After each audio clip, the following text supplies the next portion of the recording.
अमरनाथ गुफा की ऐतिहासिक और वैज्ञानिक खोज का रहस्य एक ऐसी गुफा जहां बर्फ से खुद भगवान शिव प्रकट होते हैं। एक ऐसा रहस्य जिसे न विज्ञान समझ पाया न इतिहास खत्म कर पाया। क्या ये महज एक संयोग है या कोई ऐसी शक्ति जो आज भी पहरेदारी कर रही है? कौन खोज कर लाया था इस चमत्कारी गुफा को? क्यों यहाँ हर साल लाखों श्रद्धालु जीवन का सबसे बड़ा जोखिम उठाते हैं? और सबसे बड़ा सवाल, क्या बर्फ से बनने वाला शिवलिंग प्राकृतिक चमत्कार है या ईश्वरीय संकेत? सोचिए जरा, अगर ये सिर्फ एक गुफा है तो ये इतना रहस्यमय क्यों है? पौराणिक कथा से शुरुआत। पौराणिक कथा के अनुसार भगवान शिव ने माता पार्वती को अमर कथा सुनाने के लिए इस गुफा को चुना था। नंदी बैल को छोड़ा, चंद्रमा को त्यागा, सांप को हटाया, सब कुछ त्याग दिया क्योंकि ये अमर कथा थी। कबूतर के अंडों का जिक्र जो कथा के अंत में भी जीवित पाए गए। अमरनाथ गुफा की खोज किसने की? लोक कथा के अनुसार एक गडरिये बुटो मलिक को यह गुफा सबसे पहले मिली थी। कहा जाता है कि एक साधु ने उसे एक झोली दी जो सोने में बदल गई, और जब वो साधु को खोजने गया वो गुफा वहीं मिल गई जहां आज अमरनाथ है। यह घटना लगभग 1850 के आसपास की मानी जाती है। ऐतिहासिक संदर्भ। अमरनाथ गुफा का उल्लेख प्राचीन ग्रंथों में भी मिलता है। नीलमत पुराण, राजतरंगिणी जैसे ग्रंथों में इसका वर्णन है।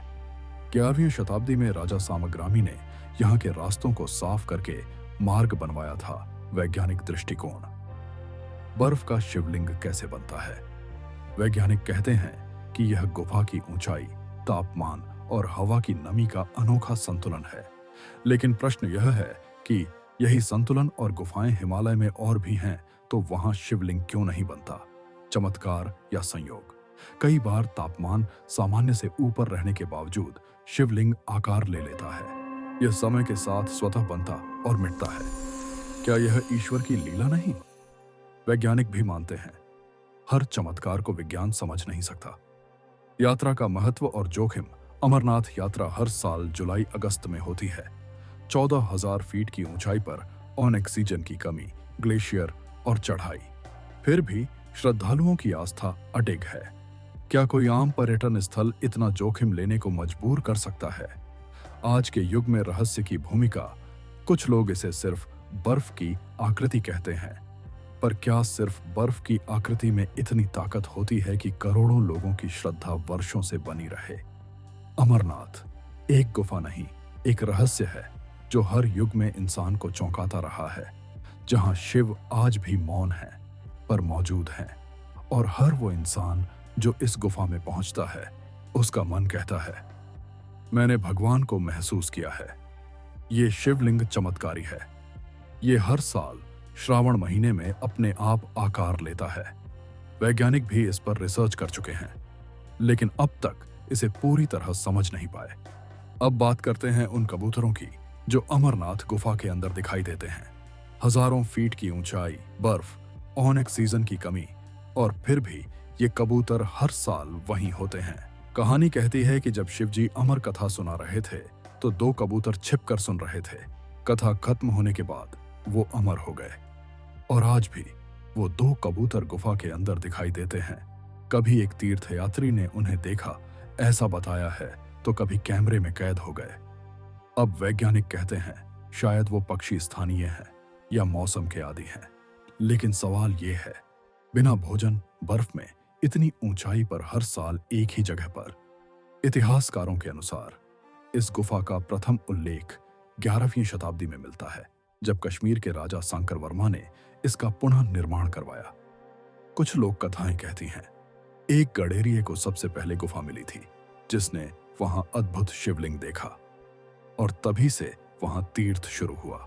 आज अमरनाथ यात्रा को भारतीय सेना, आईटीबीपी और कई वैज्ञानिक एजेंसियां मिलकर सुरक्षित बनाती हैं। लेकिन यह सवाल अब भी रह गया है, क्या यह सिर्फ आस्था है या विज्ञान से परे वो शक्ति जिसे इंसान अब भी समझ नहीं सका?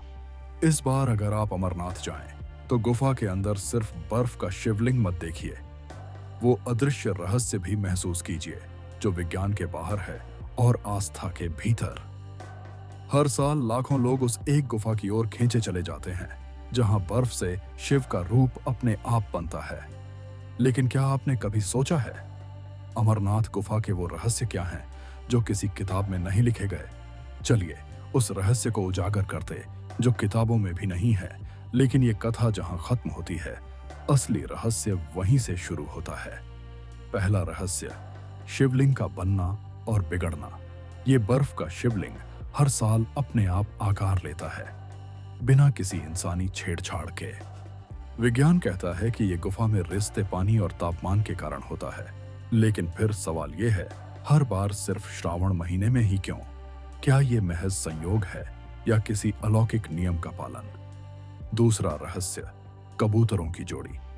मान्यता है कि जब शिव जी कथा सुना रहे थे तो दो कबूतर छिपकर ये अमर कथा सुन रहे थे और कथा पूरी होते ही वे अमर हो गए। आज भी यात्रियों ने वहां उन कबूतरों को उड़ते हुए देखा है। रोइमीशिटपीडिक्सी में बर्फ में बिना भोजन, बिना छत के। कोई किताब इस बात को प्रमाण नहीं देती, लेकिन हजारों लोगों की आंखें झूठ नहीं बोलती। तीसरा रहस्य, वो गुप्त मार्ग जो इस गुफा को कैलाश पर्वत से जोड़ता है। कुछ साधु और स्थानीय लोग दावा करते हैं कि अमरनाथ गुफा से एक रहस्यमयी सुरंग निकलती है जो सीधे कैलाश तक जाती है, लेकिन आज तक कोई वैज्ञानिक प्रमाण इसके पक्ष या विपक्ष में नहीं मिला। और चौथा रहस्य, वहां की ऊर्जा।